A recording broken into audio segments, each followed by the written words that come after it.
Welcome to Aiden. सो आज हमें question करेंगे जिसमें हमें सी जी निकालना है ऑफ द एल सेक्शन। सो जो कि आपको फिगर में दिख रहा होगा।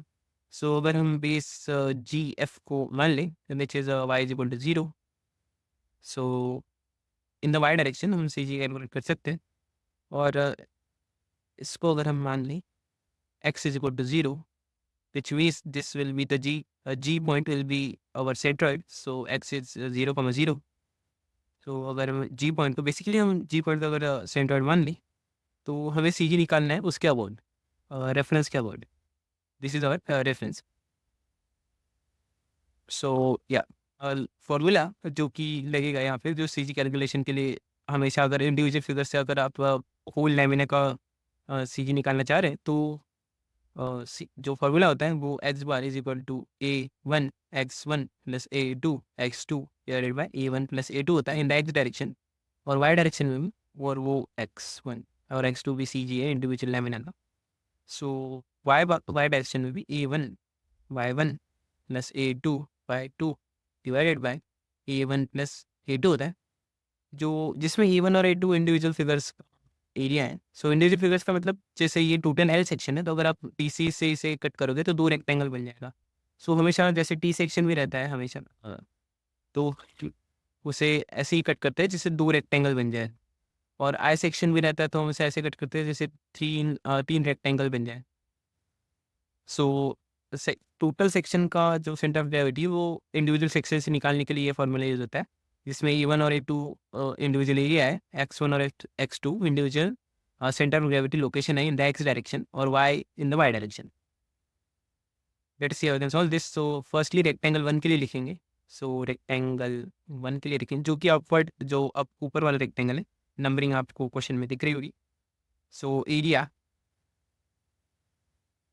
जो होगा वो होगा 182 because length the area of rectangle is nothing but length into breadth, so it will be 10 into 2 which is 20 centimetre square.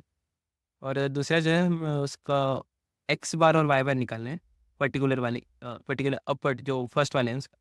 So rectangle के लिए अगर आपको सेंटर्ड पता नहीं है फॉर्मूला तो बेसिकली पता होना चाहिए कि most common figure is rectangle and square only, और सर्कल ट्रायंगल सेमी सर्कल तो जो कॉमन फिगर्स है उसका तो पता होना चाहिए। सो दिस इज एच और late us say this is some B.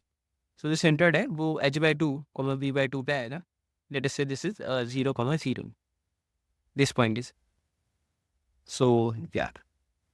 So same concept ये अगर आप यूज करें तो जो एच बार है 1 के लिए वो 2/1 से आएगा क्योंकि this is our centred, so 0,0।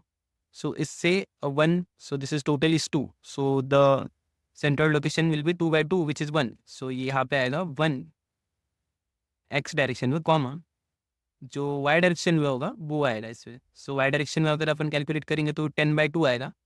So 10/2 is nothing but 5 for this. So this is not in the एक the global coordinate system, so this is the global, so 0,0 है।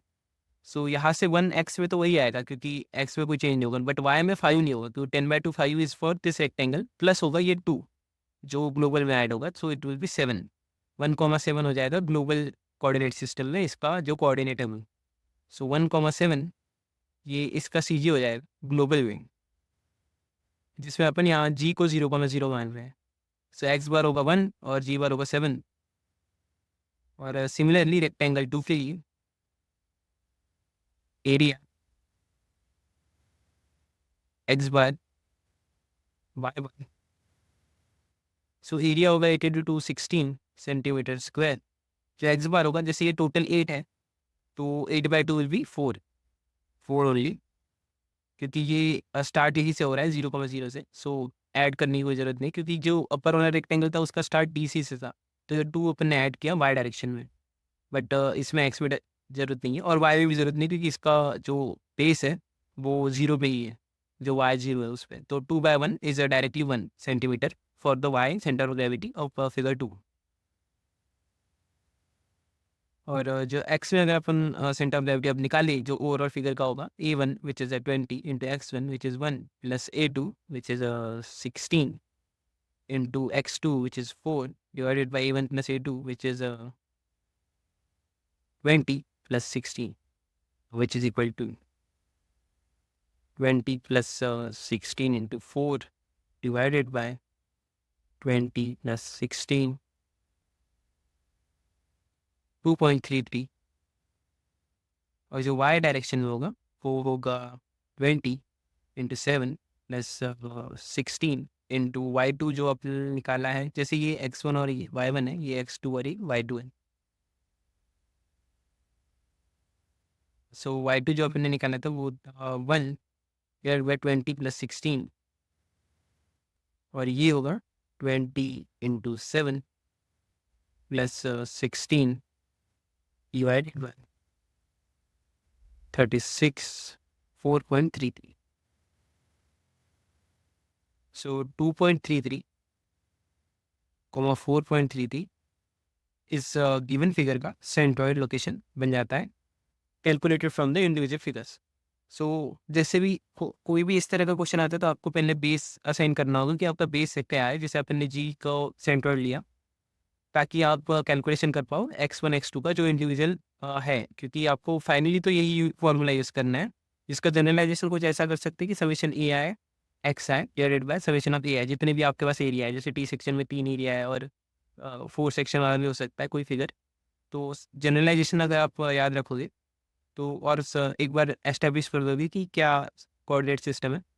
और जनरलाइज जो फिगर्स होते हैं जैसे रेक्टेंगल्स वगैरह, उनके लिए अगर आपको पता है कि सेंट्रोइड कहाँ पे आएगा तो आप ये क्वेश्चन इजीली सॉल्व कर सकते हो। So thank you.